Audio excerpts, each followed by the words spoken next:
Oh dear, well, I've had this little 603 going today, just for a change, just to give it an airing. And went out of the room for a few minutes to go to the cars, as you do, because you shouldn't piss in the sink, and the dishes are in there, for heaven's sakes. And when I came back in again, there's no sound through the left speaker. Well, of course, you know what it is. This thing uses the AC 187 and 188 output transistors. So while it might be a bit cheeky, really, I got hold of the screwdriver, very carefully put it on the little metal part inside there, and gave it a gentle tap, having taken the tone arm off the record first, of course. Whereupon, loud pop from this speaker, and when I put the tone arm back on, sure enough, sound restored to both channels. Now, there seems to be an awful lot of these failing at the moment, and Philips must have known about this, surely, along with their rotten belts. Unless, of course, it was all part of the planned obsolescence that was so popular in the late 60s and on into the 70s. Well, indeed, it still goes on, doesn't it? Just look at all those crappy, chinky CD combination systems with the top-loading CD. It's always the hinges on that break, isn't it? Because they're just not made sufficiently robustly to last any time. But this thing, it does seem a bit of a shame to do what you do with a chink and just throw it away. So my thoughts are turning to possibly, if I can decipher where the preamp ends and the power amp starts, if you like, to doing away with the germanium amplifier power amp completely and putting in possibly something like a TDA 2004 chip. That would apparently work on this voltage, because this runs on 9 volts DC internally. Sometimes it can run on 9 volts DC anyway, because it's powered by 6D cells if you want it to. The other thing that's a little bit problematic on this, there's a little bit of a crackle sometimes coming through from the motor.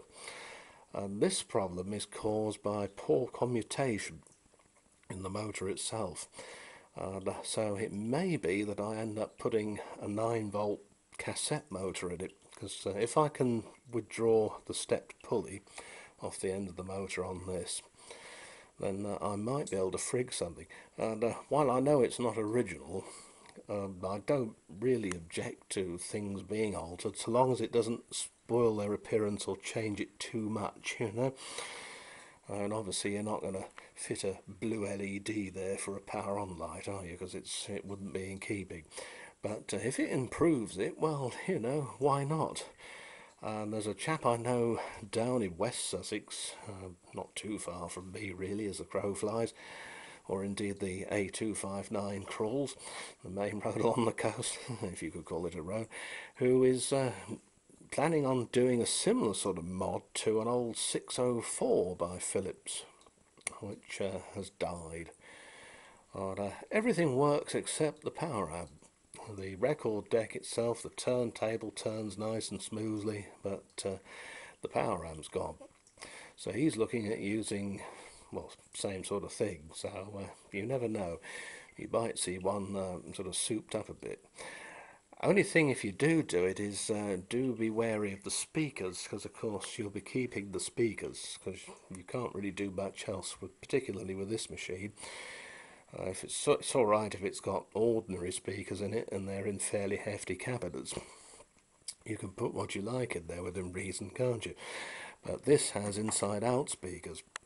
You can just about see the frame is on the front on these, and along with the spider and the voice coil and so on. They're the earlier design. I think these are made around about 73, 72, somewhere along there. And they seem to have come in various colours too, because I've seen them in yellow and orange, and this one's obviously red. And I think green, blue and white as well come to that, as well as just black. I'm sure I remember seeing a black one. Anyway, so yeah, if I could decipher where the preamp finishes and the power amp takes over, it might be possible to connect up a more modern amp. And, you never know, it might even make it sound better. But yeah, surely they must have known about this problem though. Not good, is it really? But I don't know. Still got a soft spot for these old things that were properly made years ago. So much better than today's rubbish. See you soon.